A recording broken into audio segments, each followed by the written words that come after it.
नमस्कार हरि प्रेमियों, आपका हमारे YouTube चैनल में स्वागत है। सभी दर्शकों को जय श्री कृष्ण। हरि प्रेमियों, कैसे हैं आप? उम्मीद है आप सब अच्छे होंगे। आइए आज का प्रसंग सुनते हैं। आज का प्रसंग है क्यों एक वेश्या के हाथ से भगवान ने पहना मुकुट।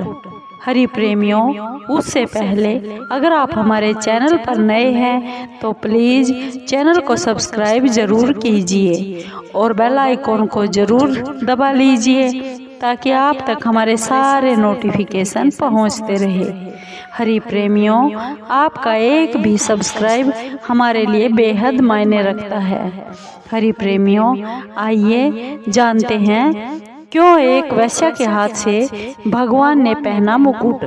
हरि प्रेमियों, यह घटना अभी इसी कलयुग की है। आपने श्री रामानुजाचार्य जी का तो नाम सुना ही जरूर होगा। भगवान श्री रामानुजाचार्य जी लक्ष्मण जी के अवतार थे, जिन्होंने कलयुग में ही जन्म लिया था।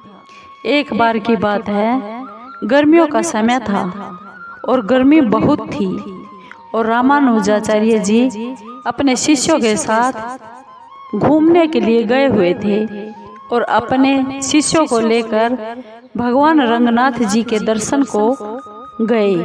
यह घटना दक्षिण भारत की है और रास्ते में गर्मी का बहुत अधिक होने के कारण उन्हें वहां एक बगीचा दिखाई दिया और उस बाग में एक आम के पेड़ के नीचे अपने शिष्यों के साथ रामानुजाचार्य जी बैठ गए और उनके पास श्री लड्डू गोपाल जी थे। उन्होंने सिंहासन पर बैठा दिया और आम का एक फल लिया और उन्हें भोग लगा दिया और अपने शिष्य को प्रसादी स्वरूप उसे दे दिया और सब ने बढ़िया बढ़िया मीठे मीठे आम खाए। उसी समय उसी रास्ते से कुछ लोग वहां से गुजर रहे थे और भगवान श्री रामानुजाचार्य जी ने उनसे पूछ लिया कि सुनो भाई, यह बाग कितना सुंदर है, यह किसका बाग है? तब उन लोगों ने उन्हें बताया, यह बगीचा यहाँ की प्रसिद्ध एक वेश्या का है। और यह सुनकर रामानुजाचार्य जी बहुत हैरान हो गए और उन्हें यह सोचने के लिए मजबूर हो गए कि आज हमसे अपराध हो गया है।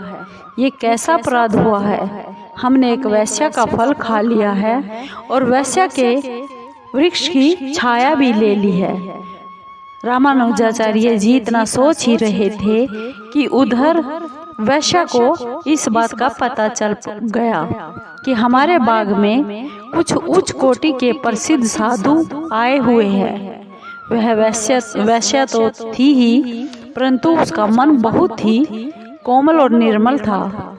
उसने जब यह बात सुनी कि प्रसिद्ध साधु उनके बाग में आए हुए हैं, तो उसने सुंदर सुंदर बहुत ही सारी सोने और चांदी की थाल सजाकर कंद मूल फल लेकर वह बाग की ओर चल पड़ी और रामानुजाचार्य जी के पास जाकर बोली, हे महाराज, आप तो मुझ जैसी पापिनी का भी उद्धार करने वाले हो। दया कीजिए, मेरा भी उद्धार कर दीजिए। तब श्री रामानुजाचार्य जी ने सोचा, हम इसे श्राप तो कैसे दे सकते हैं, क्योंकि हमने इसकी छाया ग्रहण कर ली है और इसका फल भी खाया है। हरि प्रेमियों, हमें यहाँ सीख भी मिलती है कि हमें किसी का दाना पानी खाकर कभी भी उसका बुरा नहीं सोचना चाहिए और विश्वासघात नहीं करना चाहिए। रामानुजाचार्य जी ने उस वेश्या से कहा, बेटी, तू भले ही वेश्या है, परंतु हमने तुम्हारी अनजाने में ही छाया ग्रहण की है और तेरे वृक्ष का फल भी खाया है।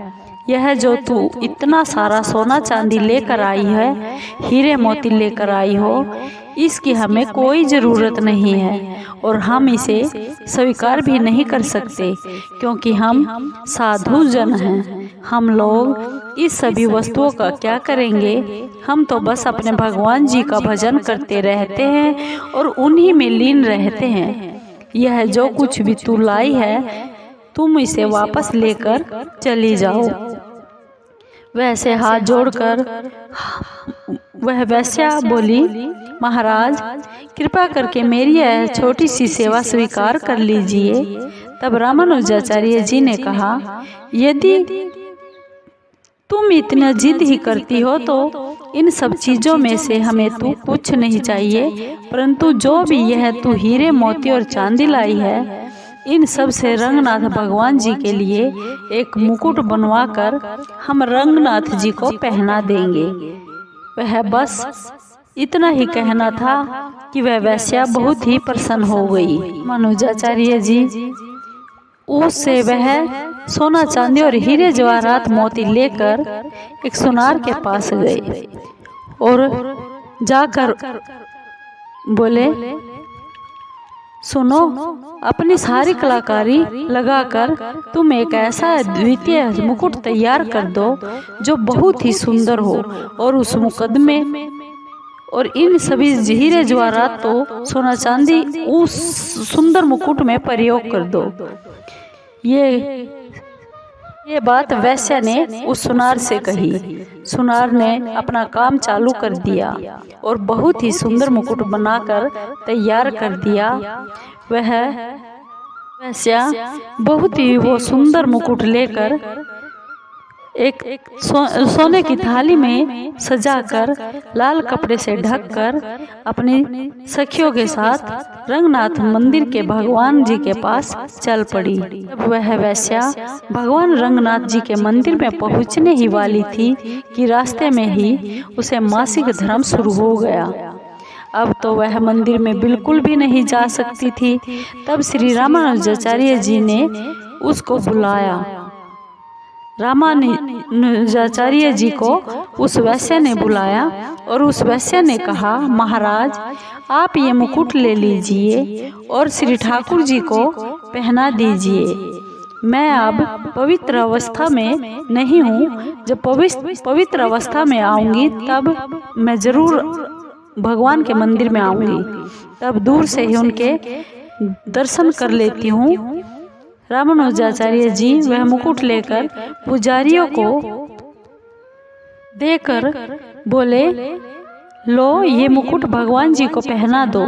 और जैसे ही पुजारियों ने मुकुट पहनाने के लिए रंगनाथ भगवान जी के सिर की तरफ अपना हाथ बढ़ाया, वैसे ही रंगनाथ भगवान जी ने अपना सिर और ऊंचा कर लिया और फिर पुजारियों ने हाथ किया तो रंगनाथ भगवान जी ने फिर सिर नीचा कर लिया।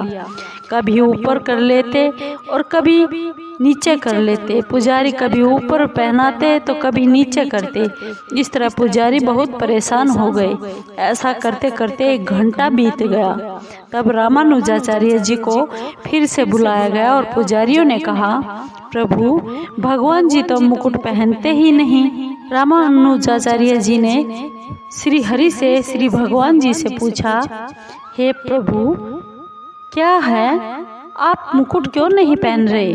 तब श्री रंगनाथ भगवान जी की मूर्ति से आवाज आई, बोल पड़े कि सुनो, जिसने यह मुकुट बनवाया है हम उसी के हाथ से मुकुट पहनेंगे। अब भगवान की बात टालने वाला कौन था? वैसे ही उस वैश्या को वहां पर बुलाया गया और वैश्या को मुकुट देकर कहा गया कि आप ही मुकुट पहनाओ। जैसे ही उस वैश्या ने भगवान को मुकुट पहनाने लगी, भगवान जी ने अपना सिर नीचा कर लिया, झुका लिया और जल्दी ही बोले, जल्दी से मुझे मुकुट पहना दो। जब भगवान जी ने ऐसा वैश्या के हाथ से भगवान जी ने मुकुट पहन लिया, सब पुजारी उनकी तरफ देखते ही रह गए और भगवान बोले, भगवान यह आपका कैसा अन्याय है? हम तो आपकी रोज पूजा करते हैं, इतनी सेवा करते हैं और आप हमारे हाथ से मुकुट नहीं पहन रहे थे और इस वैश्या के हाथ से मुकुट पहन लिया जो दिन रात पाप करती है। आप बेशक यहाँ से ही पूजा करो, हम आपकी पूजा नहीं करेंगे। आपने यह गलत किया है। पुजारी भगवान से यह कह रहे हैं। भगवान रंगनाथ जी पुजारियों से कहने लगे, पुजारी जी नाराज मत होइए, भले ही यह एक वेश्या है, लेकिन अपने किए हुए कर्म पर बहुत पछता रही है। और मैंने अपनी वैश्यावृत्ति क्यों अपनाई, और जीवन भर जो इसने वैश्यावृत्ति से कमाई की है और अपने देह की नुचवा करके जितना भी इसने धन कमाया है, उन सभी को आज इसने मेरी सेवा में समर्पित कर दिया है। अब तुम ही बताओ मैं क्या करूं? क्यों न मैं इस पर रीझ जाऊं? आप लोगों ने तो मेरा नाम पतित पावन रखा है।